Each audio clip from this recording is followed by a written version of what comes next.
I have some code here that's comparing I against a sequence of values. First, the hard-coded number 3, then limit defined this way, and then limit spelled this way. If I use the go to definition, you can see that this limit has been set up with a macro defining it to be 3, whereas this one with the mixed case is a static const int. Being an int is not always exactly the same as typing the literal number 3 in a particular circumstance, and being const means that we can't change the value of limit. If I run this code, I wouldn't expect any one of these conditions to evaluate to true. 3 is not less than 3, and both this limit and this limit have been defined to be 3. You see one benefit immediately of using the const int. When I'm in the debugger and I hover, I can get a data tip for the const int. I don't get a data tip for the limit. And that's because as far as the running code is concerned, there's no difference between this limit and this 3, which also doesn't get me a data tip. Using the macro to define limit to 3 actually just puts 3 into the code that the compiler processes. So right away I have a benefit of being able to see the value of the const int.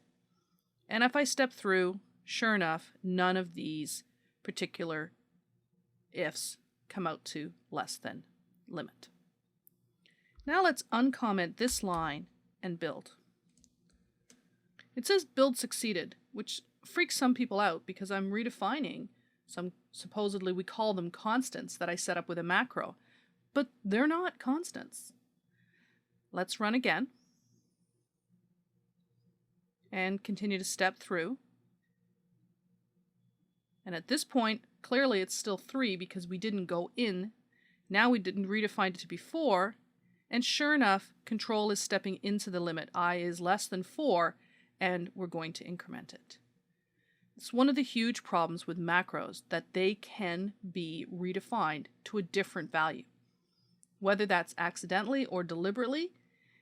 Also, once you do that, it really confuses Visual Studio. So now if I hover up here, it says that limit is 4. You know, when we ran through it in the debugger, it was still 3 at that point, and we were comparing against 3, but IntelliSense doesn't behave nicely when you redefine a macro in the middle of your code. Look what happens if I try to change the value of limit, the mixed case one, the one that's a constant. Right away, red wigglies. And it says, error, expression must be a modifiable L value. Const variables can't be modified.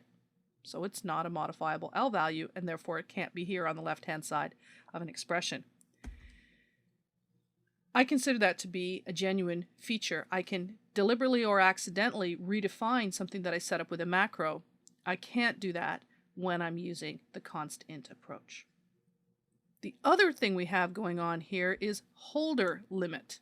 I like this because it's inside a particular class and it's scoped to that class so that I can have limits in a variety of different classes with no name collisions. If I go to definition for this one, you can see here static const int limit. It's a public member variable of holder. And people are, whoa, doesn't that violate encapsulation? Maybe a little, but the thing is, you can't change it. No one's ever going to change that limit from 7 to 8 or 3 because it's constant. Just as I couldn't change the limit that's in no namespace that I defined in sandbox.cpp, I also can't change this limit to a different numerical value. And it's scoped inside the class. If that makes sense, if you're not writing a meaningless demo, then this is a nice approach to be able to associate that name limit with a particular class and therefore with some business meaning.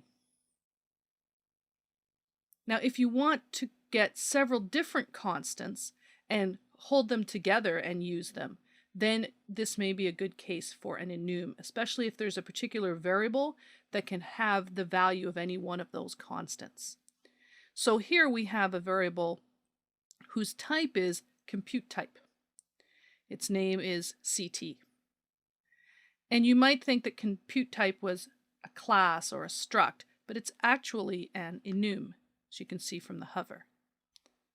This is how you define an enum in C++. It has its name, all the different values, and a semicolon after the end brace. You don't have to give numerical values here. You can if you want.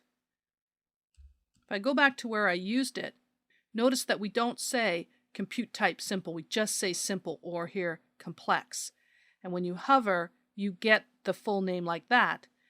And the numerical value. This one says compute type simple is equal to 0. This one says compute type complex is equal to 1. You can say the name if you want, only in Visual C++. In the standard language, you never ever say the name of the enum first. Visual C++, probably because of the habits of people coming from some other languages, will not give you an error for doing this. It will give you a warning. I'll show you that in a moment. And insane, by the way, has the value of 2. So I declared them in a particular order. Let's go back to the definition again. And they were given values in that order, 0, 1, and 2. So that I can write statements like if compute type is greater than complex, and complex and insane will both pass that condition, and simple will not. If I want to, I can assign them values. It's sort of missing the point to assign them all values, but I could, for example, do this. Simple equals 4. When I do that, complex becomes 5 and insane becomes 6, so that test of if it's greater than complex continues to work. You could, in theory, do this sort of thing, but that really would be insane. Don't do that. Write them out in a sensible order. If there's really important to you that one of them has a particular numerical value, you can do that. But in general, the nice thing about enums is I don't really care what the values are. I trust the system to generate appropriate numbers for me, but I'm writing all my code just talking to them as words.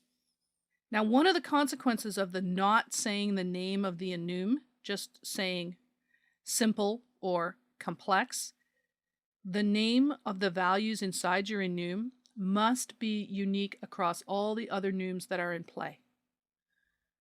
So I have commented out here a number type, real and complex. And if I uncomment it and try to build,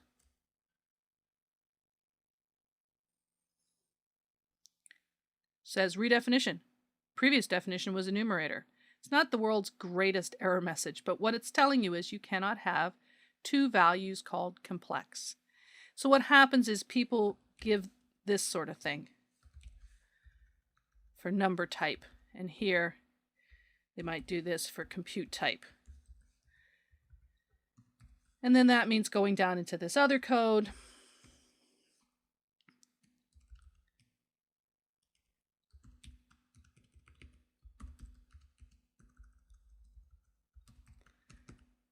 And then I'm not going to tell you that that's attractive. I don't think that's attractive. And it sounds so simple to say, well, just choose names that don't need to reoccur. But I can't tell you how many different enums I've wanted to have the value none as one of the choices in the enum. And here, with our compute type and our numbers, the word complex having entirely different real-world meaning for those two enums. One way to get around this is to put the enums into namespaces, and then they just have to be each unique in their own namespace, and you can go back to having, I think, more readable names. But you need to be aware of this because people from other languages aren't expecting it and get a little confused the first time it happens to them.